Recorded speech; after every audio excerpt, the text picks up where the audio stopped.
అందరికీ కూడా మనస్ఫూర్తిగా కళాభివందనాలు తెలియజేసుకుంటూ నేను పాట పాడాలంటే పాడలేకపోతా ఉన్నా. ఆ రోజు నేనిక్కడ దూరంలో ఉన్నా, రాలేకపోయినా, అయినా కూడా నా ధ్యాస అంతా తమ్ముడి మీదనే ఉండే. సూర్యాపేట యాకయ్య బాబాయ్ ఎక్కడుందో బాబాయ్కి ఫోన్ చేసి చెప్పిన 4 గంటలకు, రాత్రికి 4 గంటలకు పాట రాసి రికార్డ్ చేసి పంపించిన. అదే నరేష్ తమ్ముడు కూడా విన్నాడు. అదే పాటను మా పుష్పక్క చాలా గొప్పగా అంతమేయాత్ర చేసినందుకు పుష్పక్క కూడా మనస్ఫూర్తిగా కళాభివందనాలతో,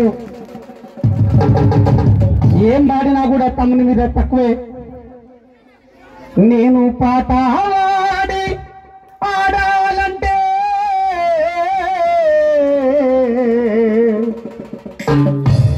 డప్పు సుధాకరు లేకపోయే. సుధాకర్ నా పాటకు దరువై ఈ రోజు లేక నేను ఎలా పాడాలని చెప్పేసి ఎంత ఏడ్చినా నా తమ్ముడు రాదు కదా. కానీ నిజంగా ఆ పాట గద్దరన్న కోసం రాసుకున్నా, కానీ వీని జన్మధన్యమైంది. అందుకే ఈ తమ్ముడికి అంకితం చేసిన ఆ పాట. నేను పాట వాడను పో, నేను మాట్లాడను పో, పాట వాడను పో, నేను పాట వాడను పో, నేను మాట్లాడను పో,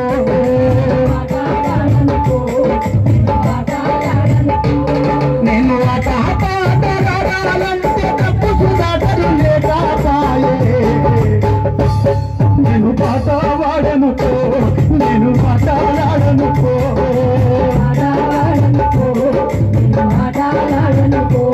నేను మాట్లాడను పో, నేను పాట వాడను పో.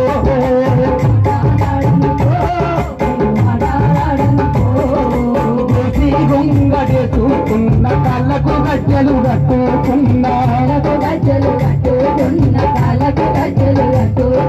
దోసి గొంగడి చూస్తున్న కళ్ళకు గజ్జలు కట్టాలన్నా, అల్లా వయ్యి పాడాలన్నా చరణాలెన్నో రాసుకున్నా,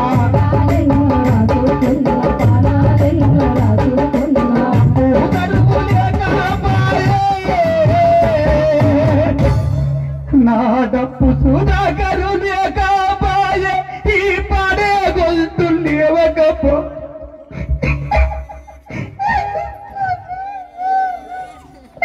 నేను పాట వాడను పో, నేను మాట్లాడను పో, పాట వాడను పో, నేను మాట్లాడను పో, నేను పాట వాడను పో, నేను మాట్లాడను పో, పాట వాడను పో, నేను మాట్లాడను పో.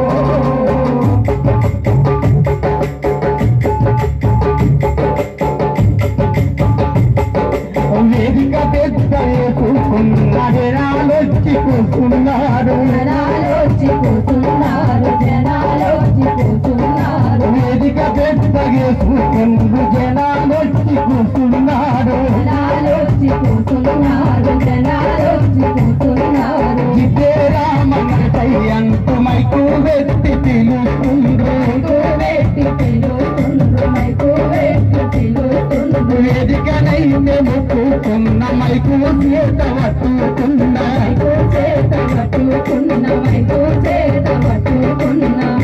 డప్పు సుధాకరు డప్పు సంకనేసి సయ్య చేసేదాకా నేను పాట వాడను పో, నేను మాట్లాడను పో, పాట వాడను పో, నేను మాట్లాడను పో, నేను పాట వాడను పో, నేను మాట్లాడను పో, పాట వాడను పో, నేను మాట్లాడను పో, నేను పాట వాడి ఆడాలంటే డప్పు సుధాకరు లేకపోయి, పాట వాడను పో, నేను మాట్లాడను పో, పాట వాడను పో, నేను మాట్లాడను పో.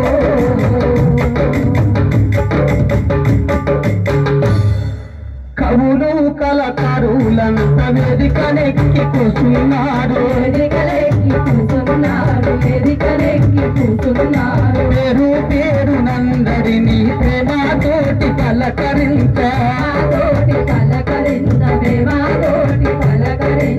అక్క చెల్లెళ్ళనంతా ప్యాయంగా పలకరించా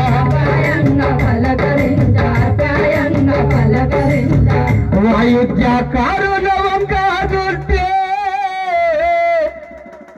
నేను పాట పాడుతున్నప్పుడు నా తమ్ముడు ఇక్కడ ఉండే వాయిద్యకారుల వంక చూస్తే డప్పు సుధాకరు లేకపాయే నేను పాట వాడను నేను ఆటలాడను